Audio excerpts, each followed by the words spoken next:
What's up, future me? It's you from the past, chilling. So chilling, we got the airplane pillow on and we're not even on the airplane. But it's one of our last days at the apartment. One of our last days before we depart on a cross-country trip. One of our last days with the Model Y and with the full self-driving. So we're really putting it through its paces today.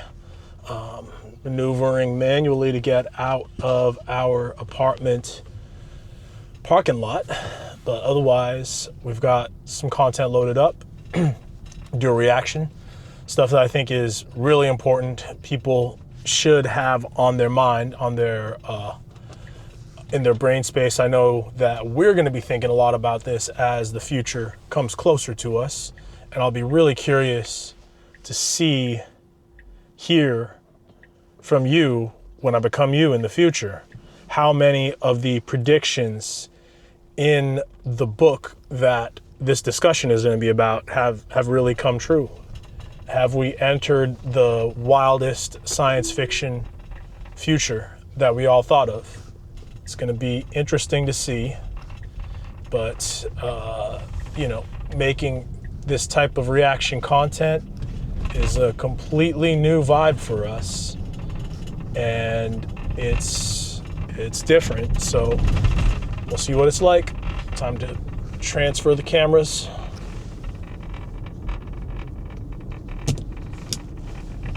All right, and here we are with the screen.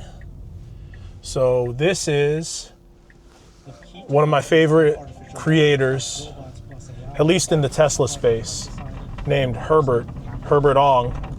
His show is called Brighter Than Herbert, and in this video he is interviewing Tony Seba from Rethink X. A World Beyond Limits and How to Get There. In 2006, Tony foresaw the rise of Apple, Google, Netflix, and Salesforce. In 2010, he foresaw the rise of a $1 trillion solar industry. And in 2014, he accurately predicted the ongoing $1 trillion rise of solar, batteries, and electric vehicles. Today, he's predicting and guiding us to hopefully a super abundant future, a stellar future. Welcome, Tony. Thank you for joining me today. Thanks for having me. And joining us as well, of course, is Søren Basher. He's a regular on my show. He does a lot of forecasts for robots and energy and others. So thank you so much. This is something that I've been looking forward to talking to. It's kind of interesting how just as I've truly dialed in the prospect of using the Model Y as a mobile studio, got all these little doodads, hang setups, I'm going to be being without it. I'm really going to miss the Model Y. I'm going to miss these full self-driving sessions, man. It's going to be different. I mean, the Rivian has some autonomy features, but it's not quite the same.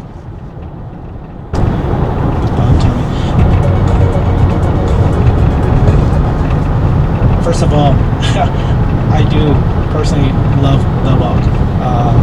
It really something I've been looking forward to, and I actually think that this book is going to go down hopefully in history. I love the book too, and I gotta say that I hope that in 5 years, 10 years, we're gonna look back on this book as like prophecy. And one of the things that I could say about the book and why I like it so much is that it presents a positive vision of the future. When today it seems like most prognostications about the future are negative, are very downward looking. Like everyone seems to think that we're in some kind of downward spiral. America is over, the Chinese are taking over, or like authoritarianism is winning. We're in the midst of some kind of like techno-fascist rise. Like all of these things I don't think are true. I think that's all it's all people failing to see the forest for the trees. Because of the terms that you use, maybe these will be the terms that they end up using.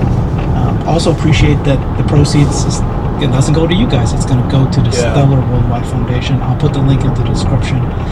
So Thank you. let's get started first with your thesis, and you can explain to the audience. And my understanding is this, right? You believe that we're headed into a world of superabundance. It's coming. Yes. Because of Yes. technologies that you're calling it stellar technologies. And I think the difference is that previous technologies, like as a metaphor, like fire, you always need constant input. You need to feed it labor and minerals and resources.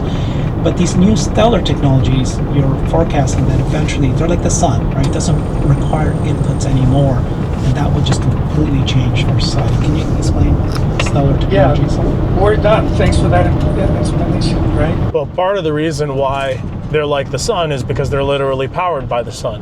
You think about how solar panels work, you think about how wind turbines work. They're basically powered by the input of the sun, and the sun is an energy source that will exist and continue to exist beyond the time scale that human civilization is capable of comprehending at the moment. So yeah. Yeah. So before we delve into the book, I just want to give a little bit of background. So what led me to this? What led me to Stellar, right? So as you know, and you talked about some of it over the last 20 years, my work and my life has been animated by two things, many things, but especially two things. One is, how does technology disruption happen, right? And what are the systemic consequences of disruption, right? So that's one. And two, how do we solve the world's most intractable issues from the root, right? So the first one needs us to go very broad, right? How does change happen? How does disruption and transformation happen? And what are the implications? And the implications of the implications. And the implication of those, and how does that feed back into this disruption and other disruptions, right? So we need to go very broad. And, with my team at Rethink X, you may or may not know, we've looked at 1,500 or so historic disruptions to understand really how disruption, the science of change. And the number two is, how do we solve the world's most intractable issues from the root? And, the feeling that James Hargett and I, my co-author, and I have had, and the reason we started Rethink X to start with, is that, whether it's climate change or inequality or poverty or ocean acidification, you name it. There were a lot of good people with good intentions chasing tails, right? I mean, basically band-aiding a lot of these problems, but not solving any of them, not even close to solving any of them. Yeah. And in fact, what we felt was that, what he gets at there, I think, is why there's such a culture of pessimism about the future. Because there are all of these very specific, subject matter experts about each of these huge problems. I mean, he mentioned a bunch of them: climate change, ocean acidification, poverty, right? And those people are so honed in on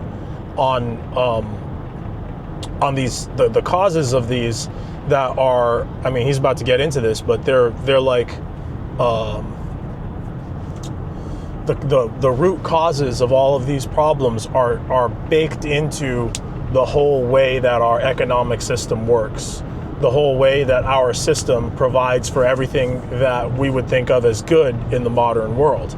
So, the fact that they can barely treat the symptoms, and they can't really treat the root cause without upending everything that we're used to, cars, industrial society, freely available food, supermarkets, massive supply chains, all of that stuff would have to be upended severely one way or another to truly solve the root of these different problems. And I think deep down everyone knows that, and that's one of the core reasons why people are so hopeless about these problems being solved and about the future being good, because when you hyperfixate on the problems, you also have a tendency to think that these problems are bigger. Like, even though these are the side effects of a system that provides us with all this, abundance compared to prior years, you start to think that the problem is not worth the abundance, which I personally think is not true. But what we're getting into with a stellar economy that Tony's going to talk about here, shout out to Tony, having a great name, Tony. He's probably one of the all-time Tonys in the world right now.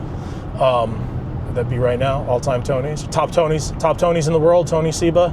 I would think so. Y'all should check out his book. I think you'll think so too. In trying to solve one, they made others worse.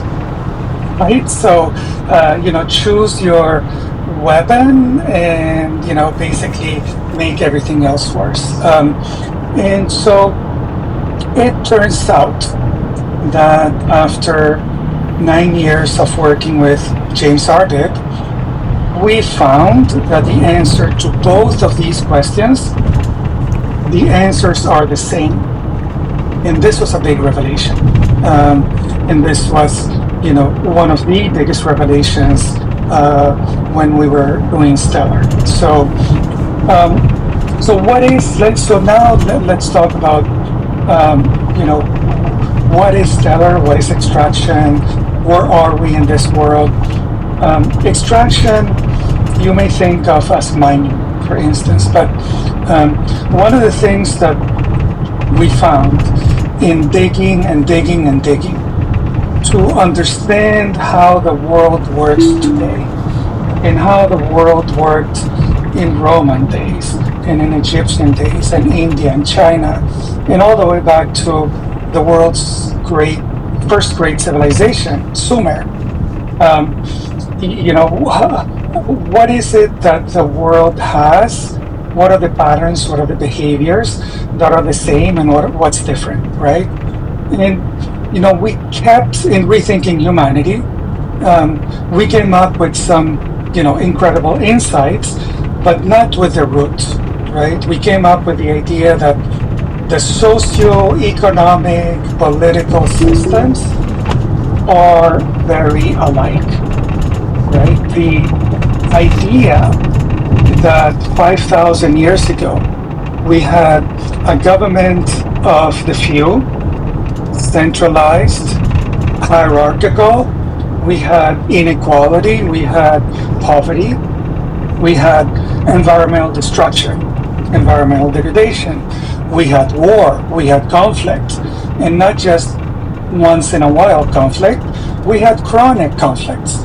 Like, these things were part of whatever system, of whatever caused it, and none of this has gone away, right? If anything, these have become bigger, right? So what is the root?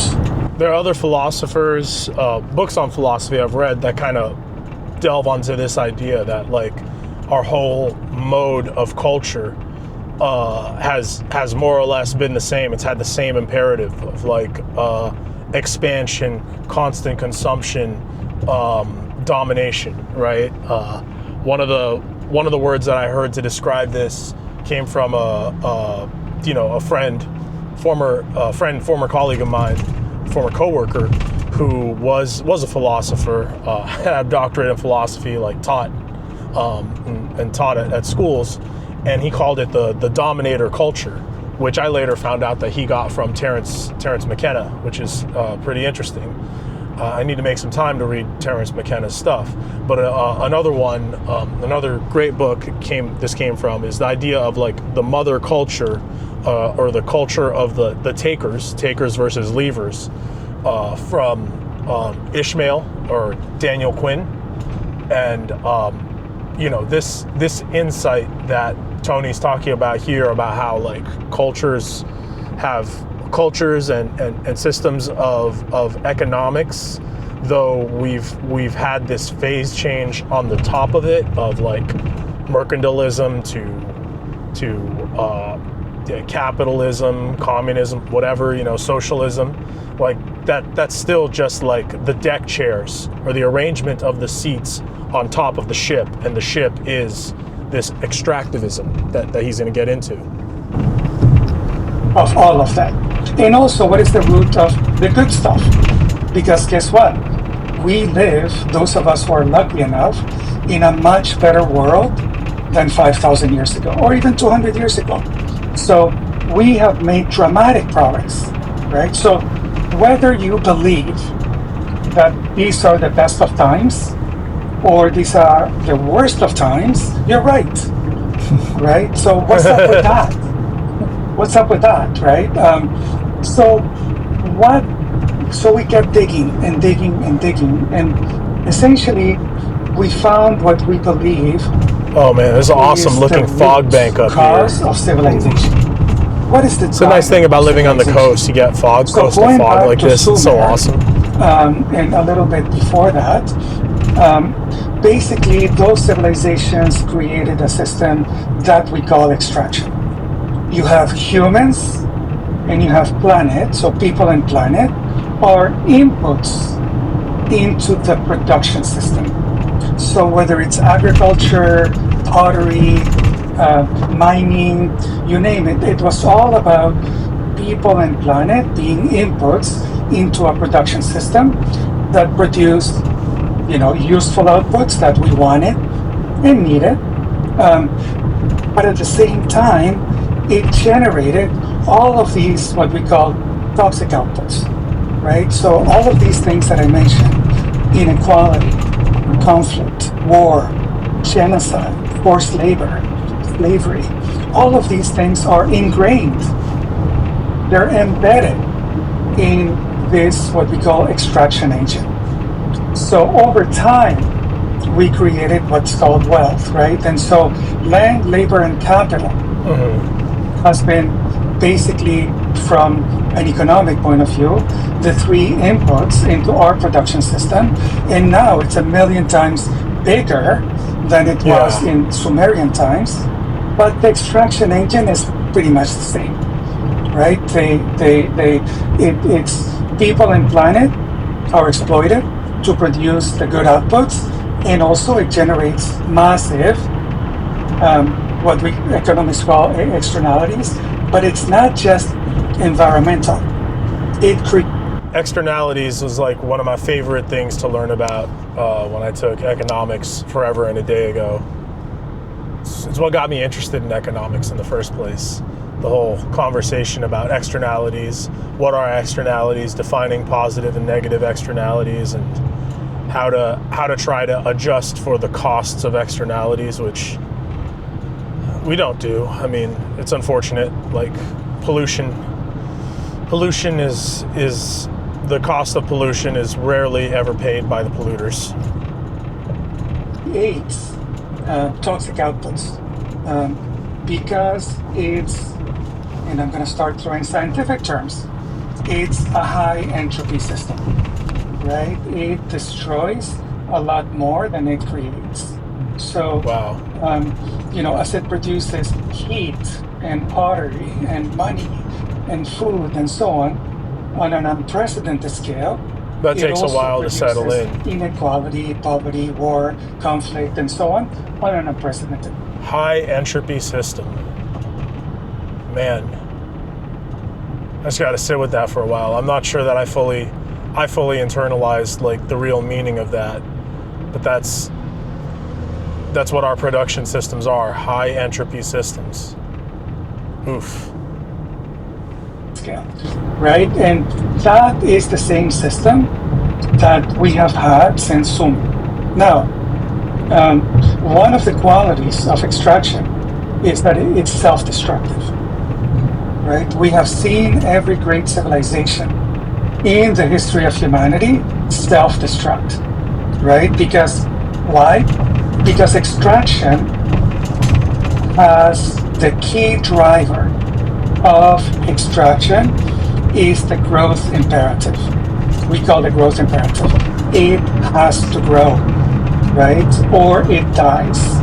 So even in Sumer, they had to, agriculture, once they started, basically creating better products, agricultural products, population increased, which meant that they needed more land, which means that they had to expand, and which means that they needed more workers. And so if you have 10 little towns around that region, all of which have that same growth imperative, then you see where conflict starts, right? Mm-hmm. Everybody needs to expand geographically.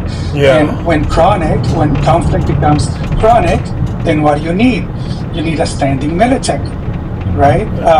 To essentially fight with your neighbors and so on. And so once you have a standing military, and the other guy has a standing military, and you have a Cold War, and then it's you need to grow make sure you have a bigger military than the next power, or at least big enough, and leads to an arms race.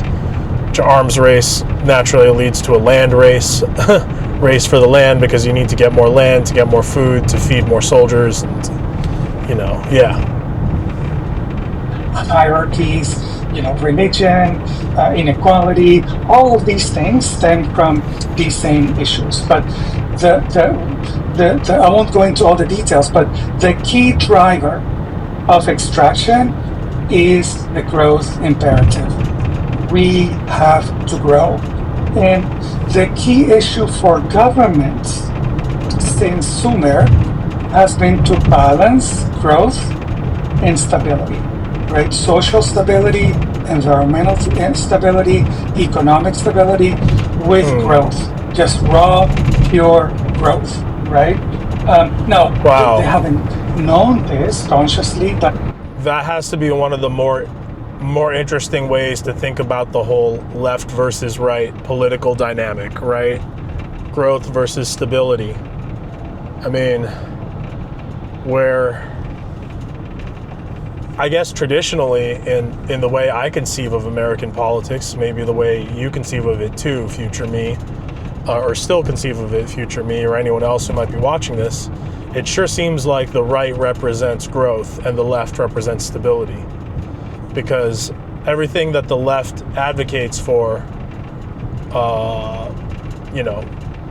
social programs, more social supports, benefits, welfare, unions, all that, it's all focused on making life easier for everyone, making life more stable, less changes, because at the end of the day, change is what humans fear, right? Change is what causes pain. Whereas the right, the Republicans on the other hand, are usually in favor of more growth, more change. That's why they're always like advocates for business, because business, especially new business, is the avenue for change in our society, right? That's the way things change in the economy. When brass tacks comes to it, like one of the main ways that your neighborhood, if you even think where you live locally, could change is that a new business comes in, a new enterprise builds a new building or takes over that old failing flower shop and turns it into a coffee shop or whatever else, whereas someone who's on the left would be more likely to say, nah, that's a historic thing, we need to put in a historical preservation for the sake of the stability of the character of our neighborhood, right? Interesting to think about. That's the left-right dynamic. I mean, that's the left-right dynamic that supersedes all of them. Growth versus stability. Wow. Oh. Tony the GOAT. The big dichotomy, right, in all governments. And in fact, if you look at the last election in the US, and I'm jumping a little bit to the present, but if you look at the last election in the US, the two candidates offered either one thing, patch up the existing system, stability, or tear it down and grow more, right? Make extraction great again. which is, the other candidate. So they're all two sides of extraction, right? Either more stability or more growth. And that, whether it's the British Empire or the Roman Empire, whatever, essentially the key driver is the growth imperative, right? Mm-hmm. And so back to today, I said that extraction is self-destructive, right? It will destruct. Every great civilization has self-destructed throughout history, right? Because it's a high entropy system and it needs to keep growing. It cannot stop growing, because if you do, somebody else will grow more. They will outcompete you, right? And in then the they will past, replace they used you. to invade you. Well, we still see some of that, but not as much as in the past. Russia and Ukraine. Take you as slaves, Jeez. and et cetera, right? So we are in the end game of extraction. We're in the collapse of extraction, Yeah. right? We're seeing all of these issues, at a scale that we have never seen before. And we have, for the first time in history, extraction is on a global scale. Mm-hmm. So collapse could be on a global scale. It's all takers, no more leavers, as Daniel Quinn would put it. Right? Now, if that's all you hear from me, you'll be like, oh my God, what do I do? Right? This doesn't sound great. So here's the good news. The good news is that we have Technology. a number of technologies Oh yeah. that The good we news of call technology. STEM, right? That have dramatically different properties from extractive technologies. So let me go into some of them.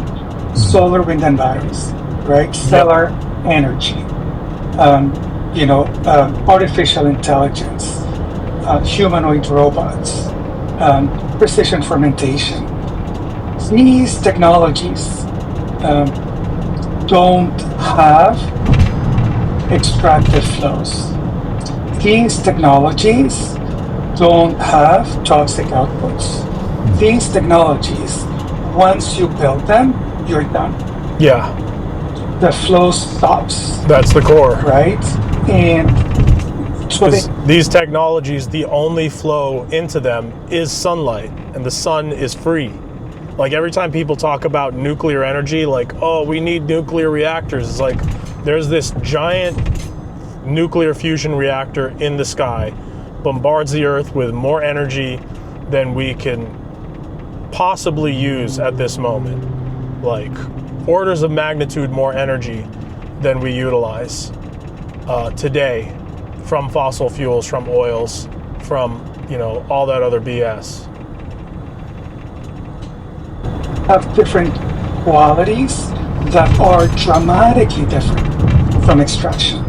So, in the past, I've shown, many instances of disruptions and how quickly they happen, right? And so I've talked about some of the qualities of disruption. For instance, when we went from horses to cars. This right? is one of his iconic ones, man. Disruption happened so quickly, right? Inside of 10 years, America went from about 11% to about 80% car transportation, right? Boom. Yeah, that was that's kind of wild, ago, right? And there's this picture that he showed, and Tony Seba first came onto my awareness 10-ish years ago, where he was making these videos predicting how electric vehicles are inevitable, and electric vehicles, the one I'm riding in right now, are going to replace all internal combustion engine vehicles. And he showed a picture from 1905 where there was one car and all horses on Fifth Avenue in New York, and then a picture of 1915 where there was one horse and all cars on Fifth Avenue in New York. And that was only like 10 years, man. So think about where we're at. 2025, we're at like I think 20% of new cars are electric vehicles. Like, when is that going to hit 100%? I think it's within like 5-ish years. It was a transformation. It was not just a disruption, right? Cars were not just a clean horse or a faster horse. They were a totally different, transformative, disruptive technology. So in understanding the car versus the horse, we learned many of the qualities of disruptive transformations. But what I'm going to say now is that the car that I didn't say Forgot before, to refill this. the car is also an extractive technology. Major slop. So these slop are in my two different forms of extractive technologies, right? You, instead of hay to feed the horse, and instead of the horse producing horse manure, you have gasoline feeding the car, and that is an X-flow, a constant flow of gasoline, and you emit greenhouse gas emissions, right? So they're both examples of disruptions that happen within the extractive production systems. Now, so natural gas power plants, coal plants, and so on are examples of electricity produced by the X-flow, right? You need a constant flow of, natural gas to produce electricity. When you stop that flow, you have an outage and you're in trouble. Yeah. If that lasts long, your whole community goes down. You can't eat, you don't have transport, you don't have, so many things that we take for granted. Solar, wind, and battery. And by the way, I speak about stellar energy. Solar, wind, and battery is stellar energy. Stellar energy is a transformation of the X-flow based electricity system. How so? I've explained before that when this you is combine, like the biggest insight that this dude has. In transformations are enabled by convergence many times, right? So, in the past, we've talked about how the iPhone, right? The convergence happened 2007, right? Why not?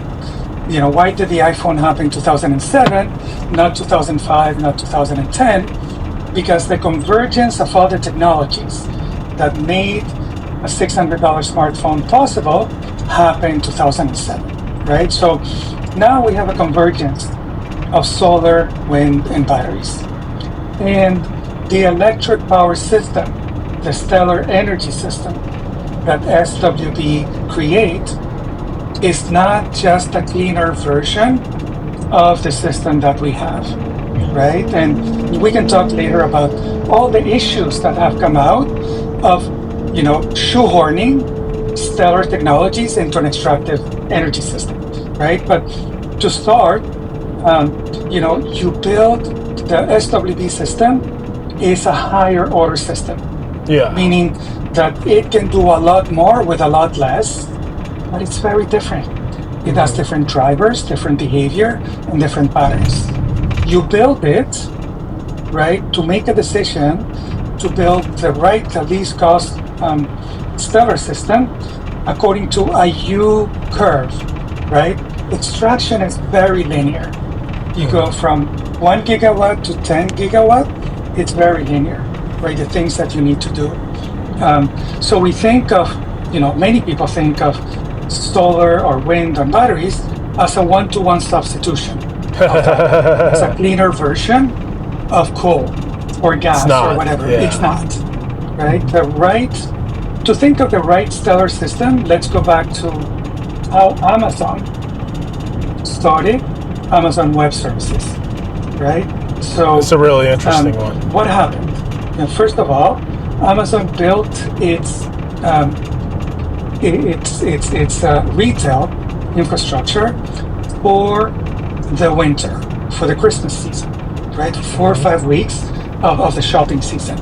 And what that meant is that they overbuilt data center and computing capacity for the other 11 months, right? And then, of course, they decided to start leasing it the rest of the other 10 or 11 months, and they created this $1 trillion company, right? But the idea was that they He's talking overbuilt about Amazon Web Services, which is like the biggest and most profitable aspect of Amazon's business. for the shopping season, for the winter. And that's the same idea with solar, wind, and battery. You build capacity for the winter, for the coldest, darkest week of winter, when you have the highest demand relative to the supply Yep. of wind and solar. And you adjust capacity for solar, wind, and batteries for those 7 days or 14 days or whatever, right? Once you do that, right, then that is the cheapest energy system on the planet, period, right, for the whole year. And we've done the numbers for Yeah. Alaska, for Germany, for Brazil, for India, for everywhere. Pretty much. That is the Like, I feel like that is the biggest part that everyone needs to internalize, is that we're already here in terms of solar, wind, and batteries being the cheapest energy system for pretty much everywhere. And what that means is that it's economically baked in that we're going to get to a energy system that is zero net emissions in due time, once we build out all the solar, all the batteries, all the wind turbines, because that system doesn't generate new emissions. You don't need to drill up any more oil. You don't need to burn any more fossil fuels. You don't need to run a freaking refinery. Like, it's so crazy how inefficient internal combustion engine vehicles, a lot of the vehicles on this freeway surrounding me are. Like, to put it into perspective, right? Like, if you have 1 gallon of oil and you need to make gasoline, the ratio is like 2 to 1 or something. So 1 gallon of oil becomes half a gallon of gasoline after you run it through a refinery, and a refinery takes a whole lot of energy to run in of itself to refine that gasoline from the oil. Now, the energy required to turn 1 gallon of oil into half a gallon of gasoline in the refinery, with that same amount of electricity, this EV that I'm in right here could drive like 15 miles. So you've already driven 15 miles in this EV before you've even put the gas into the comparable gas car. You know? And then to further extend it out, like, you've got all of the energy that was required to drill the hole in the ground, to suck the oil out of the ground in the first place. And then once you've sucked the oil out of the ground, there's the energy to put the oil onto the tanker, and then the tanker to travel across the ocean, to pull up into port. And then there's more electricity involved in pumping the oil out of the tanker into the storage tanks that go into the refinery. And then after the gasoline comes out of the refinery, there's the energy that goes into running the pumps to pump it out of the gasoline storage tanks into the tanks of those giant, like, tanker trucks that we all see on the freaking freeway. And then the gas that the tanker truck had to burn to drive over to the gas station, and then more energy to pump it into the gas station storage, and then to pump it out of the gas station storage into your gas car. Like, I mean, I haven't been able to find really good estimates, but it's also like, how gnarly would the study have to be in order to even come up with an estimate for how much electricity and energy otherwise is involved in that whole process before the gas even goes into the gas car, versus, like, to get electricity from a solar panel to to this car, it's like 90+%. It's like 95% efficiency, you know, if it's a solar panel that's on your house, right? But even if it's a solar panel that's maybe a couple hundred miles away, you're talking about a couple percentage points in loss of that electricity transferring through the grid. Like, what are we even talking about here? And even if we're not yet on a fully solar future, which we are going to be. We are going to eventually be all solar, all wind. If we're still talking about like fossil fuel driven electricity generation, man, like if you were to take that 1 gallon of oil and burn it in an oil power plant instead of trying to turn it into gasoline, you'd create enough electricity for this car to drive like 40 miles. So it'd be like 40 miles plus the 15 that you saved and not having to run the refinery. You're driving like 55 miles or something. It's crazy. In fact, I'm not even sure if I remember that number right. It's probably higher than that. Least cost system on the planet. Oh man, this thing shakes like crazy. It is a transformation. I gotta get a better iPad holder. And it has different properties, right? Different properties. Just like the car transportation system had different properties from the horse transportation system. You know, the stellar energy system has different properties. So, for instance, one is that because you build for the winter trough, you overbuild for the rest of the year. So you generate 3, 4, 5 times more kilowatt hours the whole year than the existing extractive system, right? 3, 4, 5 times more. And that extra power is essentially free because you didn't build it for the summer, you built it for the winter. We call that superpower. And in fact, this whole thing with superpower is so obvious. Anyone, like, if you spend any time thinking about what it would take for you to build an off-grid, like to fully power an off-grid cabin, you end up in the same thing where you're gonna have like all these solar panels, a handful of batteries to get you through the night, batteries to get you through 5 days of overcast or whatever if there's a rainstorm. But then the rest of the time you're going to be generating more energy with your solar panels than your batteries can absorb, and you're going to have all of this excess solar panel. So it happens on the micro scale. If you're trying to be an off-grid solar plus battery systems and like a cabin out in the sticks, it's going to happen to the entire electrical grid. We're going to have the superpower. This is also one of the insights that Tony just my brain. Oh my God, superpower! What's going to happen with the superpower? They're gonna funnel that shit into AI. That's what's going to happen, and we're going to get AI to do all the work. Seeing that pattern, right? James Harvip and I. Robots do the work. Humans secure the bag.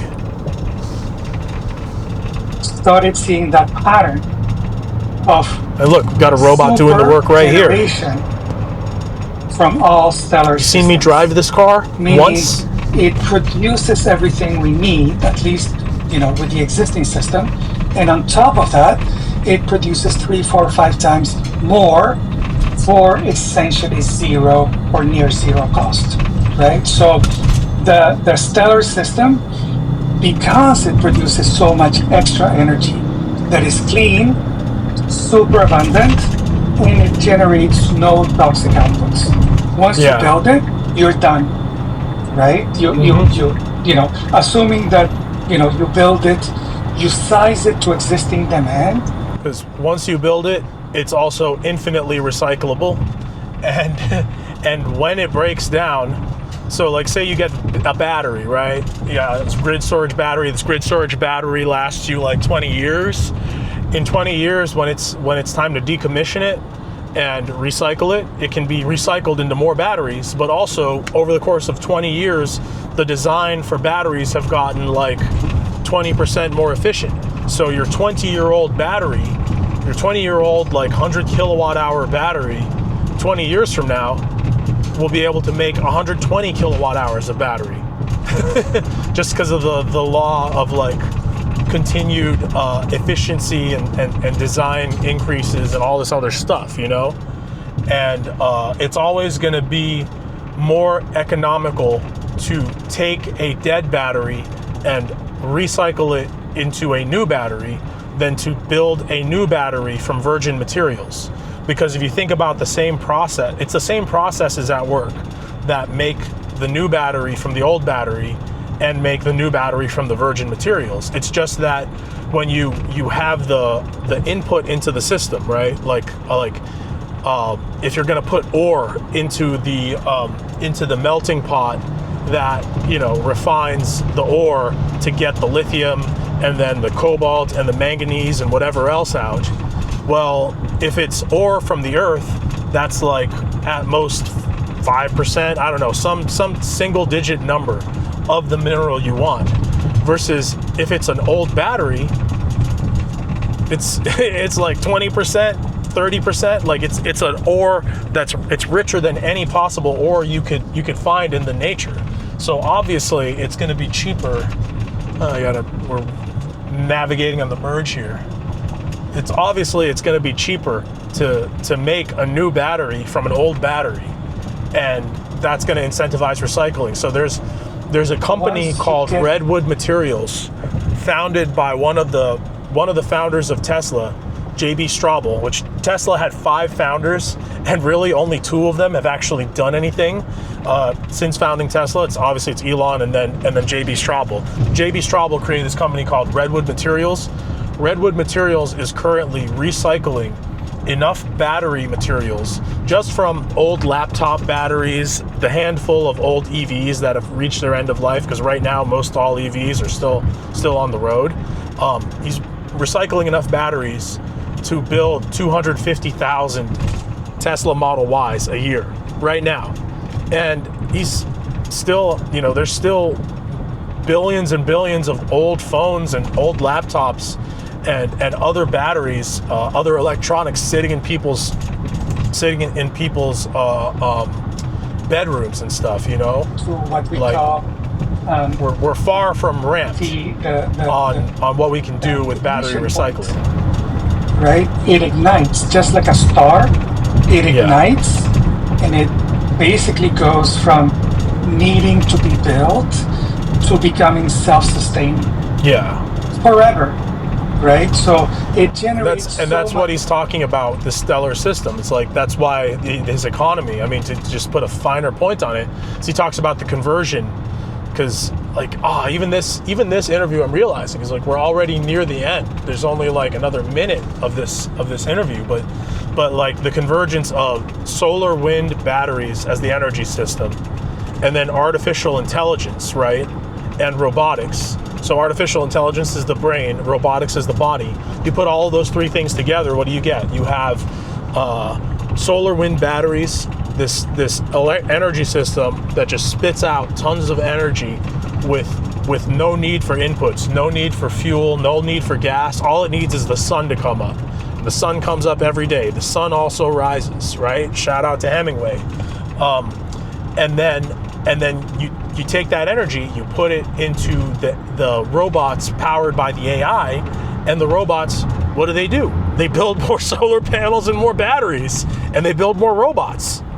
And if you have like 10% of your robots building more robots, 10% of your robots building more batteries, 80% of your robots like doing the farming, doing the agriculture, making the doodads, whatever else, like that is the stellar economy. That is the whole thing powered by the sun.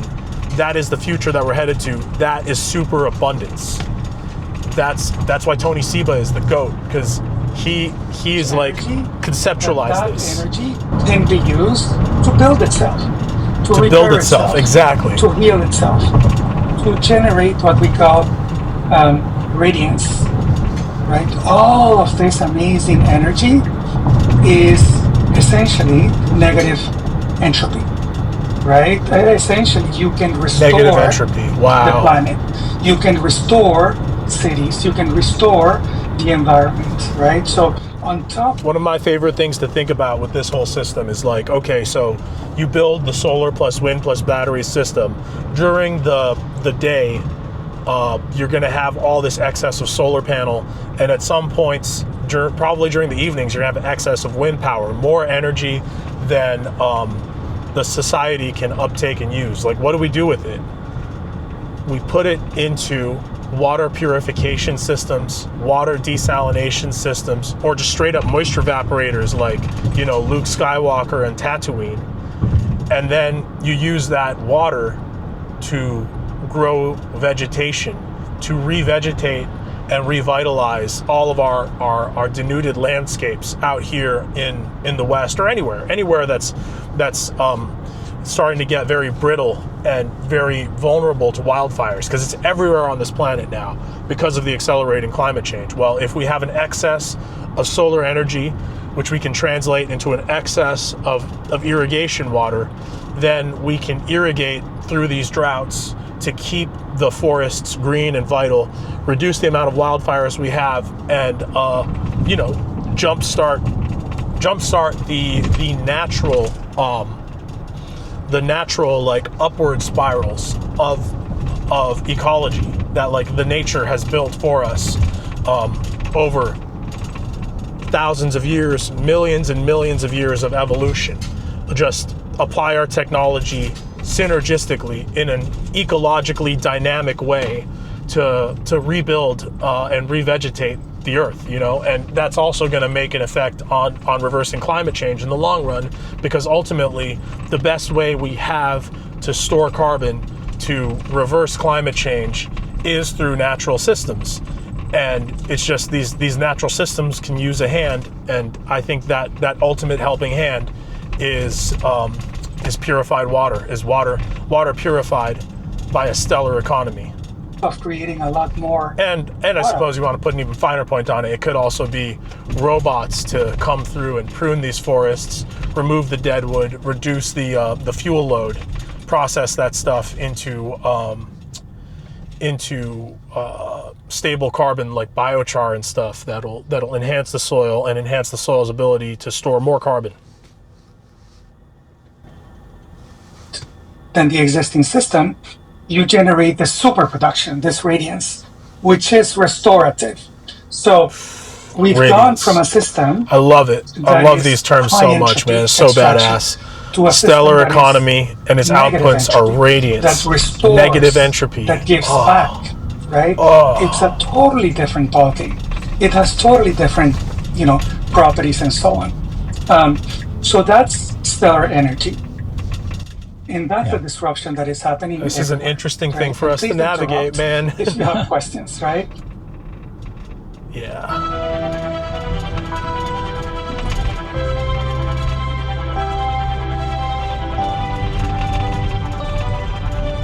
All right, so that was the end of that video. That was my reaction to that video. And I believe that might just be a clip from that longer conversation with Tony Seba. Man, he's a boss, dude. Tony Seba, the fucking GOAT. I mean, there's like, here at the supercharger, about to pull in, there's so many, there's some interesting discussions these days about whether or not we are seeing the dawning of like new religions or whatever else. Like, is AI going to become like some kind of god? And I hope I'm not going into a stall that's broken. So there's one stall that's out of order here at this supercharger. It's 2A.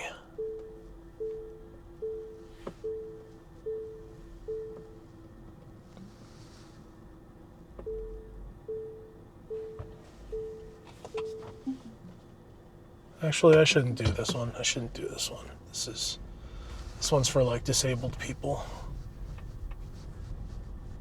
All right.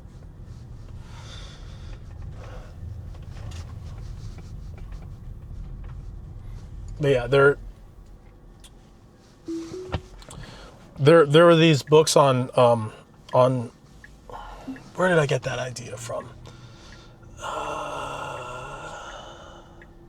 Harari, Noah Yuval Harari, his books, where he made like an analogy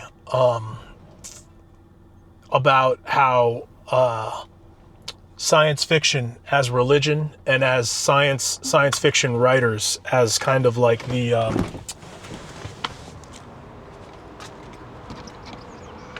science fiction writers as the priests of that religion, priests or prophets of religion, you know? And it's interesting to see it kind of play out, because I think of like arguably one of the most impactful entrepreneurs of our time, Elon Musk, is entirely influenced and has a worldview that's entirely shaped by science fiction novels that he read as a child. And his whole his whole life's work is just like trying to make science fiction real, trying to make multiplanetary civilization real, trying to make like buddy robots real, trying to make like self-driving cars real.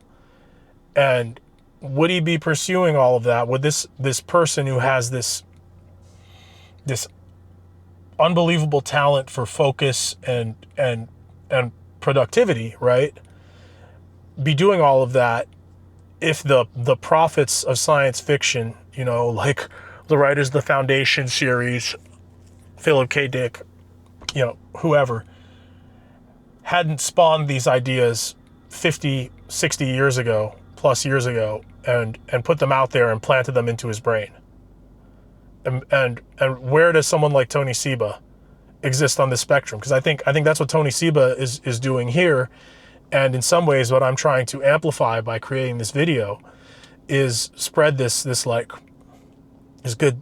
good news and these ideas of like a stellar economy where everything is abundant and all of the drudgery is being done by robots, and all of the inputs don't have negative externalities, don't have pollution, don't have emissions,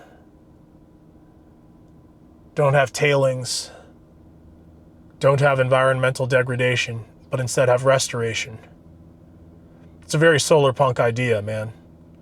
Using technology to revitalize and revivify the world. It's a beautiful one. I like to spend a lot of time thinking about that. But I'm at like 55 minutes now on this reaction. And man,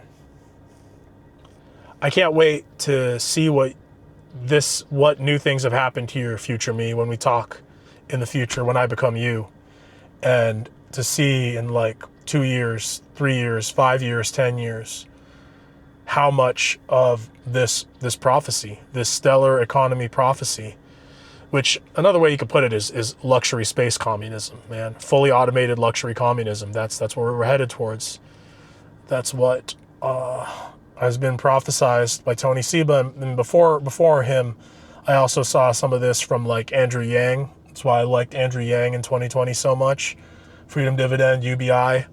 Let the robots do the work. Let the humans secure the bag. Let humans focus on what it means to be human, and automate away all of the drudgerous, boring tasks. World's gonna change a lot, man. World's gonna change a lot. There are gonna be humanoid robots here among us doing different kinds of tasks before we know it. It's gonna be crazy. See you soon, future me.